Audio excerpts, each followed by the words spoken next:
Friction कम करने वाली चीज़ को क्या बोलेंगे? लुब्रिकेंट. तो graphite is use as a lubricant in industries. तो ग्रेफाइट को एज अ लुब्रिकेंट इंडस्ट्रीज़ में इस्तेमाल करते हैं. सरफेसेस पर ग्रेफाइट की कोटिंग कर देते हैं, ऊपर ग्रेफाइट लगा देते हैं.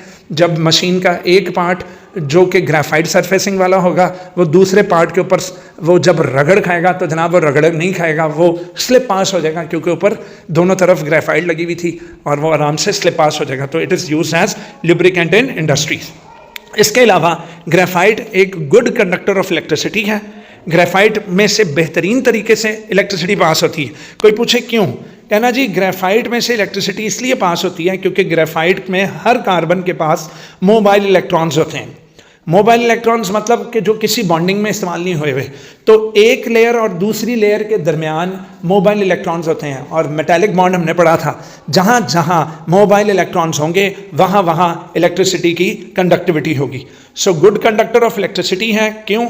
Due to the mobile electrons between the layers. And it is also use as an electrode. Electrode क्या होता है बेटा? वायर की एंड पर अगर हम कोई रॉड लगा दें या कोई भी मटीरियल लगा दें जो कि करंट पास हो सके, तो बेटा हम तारों के एंड पर, यानी वायर में से तो करंट गुजर ही रहा है, लेकिन अगर हमने वायर के आगे कोई चीज़ अटैच करनी है ताकि हम उसका कोई और यूज़ कर सकें, तो वायर के आगे हम ग्रेफाइट को अटैच कर सकते हैं. It is use as an electrode. और इलेक्ट्रोड कंडक्टर होता है, it can pass electricity through it. तो जी हाँ, ग्रेफाइट का एक यूज़ ये भी है कि we can use them as electrodes. Next आ रहा है बाइनरी कोवलेंट कंपाउंड्स.